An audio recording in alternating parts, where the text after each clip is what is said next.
번째로 여쭙고 싶은 건 역시 이번 대권 네. 도전을 선언하셨습니다. 네. 이렇게 결심하신 계기와 이 포부를 말씀해 주신다면. 네. 지금 우리 이 대한민국의 국민들은 내일을 모르는 아주 암울한 현실에 살고 있습니다.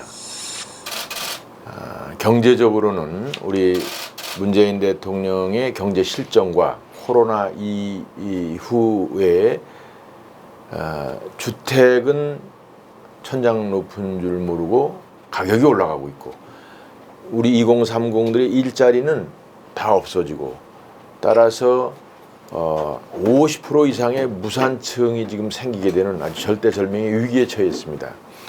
그런데 지금 현실을 보면 대통령 선거를 앞두고 민주당은 아예 사실 자격도 없죠. 이렇게 나라를 망쳐놓고 무슨 대통령을 나오느냐 말이 안 되는데 그러나 뭐 본인들이 후보를 내세우고 있고 우리 당에서도 당연히 우리가 정권 교체를 해야 되겠습니다만 문재인 정권에 대한 반대만을 해서 인기를 얻었다는 사람들이 반드시 대통령이 될 충분 조건을 갖추고 있는 것은 아니다라는 게 제 생각입니다. 저는 우리 2030들의 그 실업을 해결하고 우리 주택 가격을 안정화시킬 수 있는 그런 프로그램을 가지고 있습니다. 제가 인천광역시장을 8년을 했고 국회의원 3선을 했습니다만 인천의 송도 국제도시를 제가 만들었고 인천대교를 제가 건설했기 때문에 그런 노하우와 리더십으로 우리 국민들의 미래, 경제, 삶을 책임지겠다 하는 그런 비전을 가지고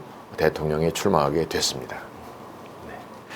말씀 주셨다시피 이 국회에서도 12년의 네. 의정생활을 하셨고 네. 또 광역단체장도 예, 8년을 역임하셨습니다. 그렇습니다. 그리고 그 전에 사실은 또 눈에 띄는 이력이 예. 기업에 굉장히 오래 몸담으셨었어요. 그렇습니다. 20년 가까이 네. 기업이 있었습니다. 금융권과 또 IT 쪽 관련한 예, 쪽으로 그렇습니다. 있었는데 그쪽 관련해가지고 아무래도 이제 실물 경제인 네. 출신 정치인이 많지 않은 이 네네, 현실에서 그렇습니다. 네. 어떠한 강점과 그간의 경험의 노하우를 좀 설명해 주신다면요.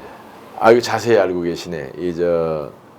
요전에 어느 경제지에 보니까 여야 간에 실물 경제를 경험한 대통령 후보가 여당인 정세균 후보 그리고 야당에는 이제 안상수를 이렇게 글을 써놔서 저도 아주 고맙게 읽었습니다만 사실 저한테는 사전 접촉도 없이 어떻게 알았는지 자세히 쓰셨더라고.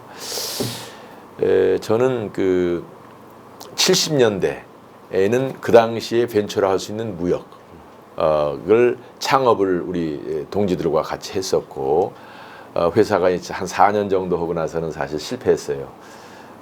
대기업의 벽을 넘지 못했는데 그러고 나서 한 1, 2년 쉬다가 동양그룹이라고 그 당시엔 꽤 큰 그룹의 회사였는데 거기에서 증권, 선물 또 정보통신 그리고 벤처 이런 것들을 사내 그룹 내 그 기업으로 해서 CEO를 쭉 했습니다. 그래서 일종의 스타트업을 했던 CEO 출신으로서 저는 그 시대마다 늘 앞서가는 그러한 그 분야에서 첨단으로 개척을 하고 거기 CEO까지 갔습니다만 그런 저에 대해서 평가를 하고 YS 대통령이 1996년 15대 국회 때 스카우트에서 경제인을 정치권에 수혈해야 된다 이래가지고 제가 출마를 하게 됐고 그 이후에 여러 가지 이런 그 정치 생활을 하게 됐습니다. 이번에도 이제 저는 그래서 국민들이 사실상 필요한 것이 경제 문제를 해결을 해야 되는데 현장 경제, 실물 경제를 해결해야 되는데 그것도 결국은 경력이 있고 그것에 대해 경험이 있는 사람이 잘할 것이다 해서 제가 사실 이러한 책을 써서 국민들한테 보고를 하면서 앞으로 우리 경제를 이런 식으로 발전하겠다 이렇게 제안을 하는 내용으로 책을 썼습니다. 이스트 이코노미는 아시다시피 이제 그 클링턴 대통령이 1992년에 말하자면 부시 전 대통령이 인기도가 90%가 넘을 때 걸프전에 이겨가지고 국민들한테는 야 이게 전쟁이 문제가 아니고 경제 잘 사는 게 먹고 사는 게 문제다 해서 이스테이크 남이 해가지고 사실상 민주당에서 대통령 선거를 포기하다시피 했었는데 우리 이 클린턴이 네. 조그만 알칸소 주지사 출신으로서 네. 이런 경제에 대한 중요성을 국민들한테 설파해서 90%가 넘는 파더 부시를 깨고 대통령이 됐던 겁니다. 그 제목을 제가 차용을 해서 네, 네. 썼습니다. 경제가 문제는 경제다. 경제에 대해서 집중을 해달라.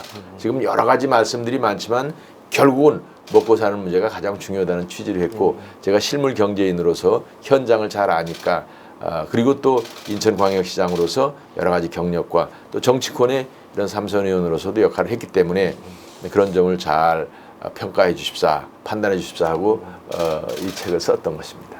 네. 당시 우리나라의 이 당시 클린턴 대통령의 발언은 이제 바보야, 문제는 경제야. 그렇습니다. 라고 소개를 했던 것 같은데 네. 지금 이 바보라고 말씀하시는 건 현 문재인 정부에게 한 일갈이라고 해석해도 아니 될까요? 그거는 뭐 그럴 수도 있지만 그냥 요거는 그냥 우리 친구들끼리 하는 식으로 야 이 친구야, 야 사람은 이 바보 같은 소리 하지 마. 이 저 경제야 문제는 다른 엉뚱한 소리 하지 마. 이런 취지죠. 물론 문재인 정권에 대한 공격의 그 포인트도 있습니다.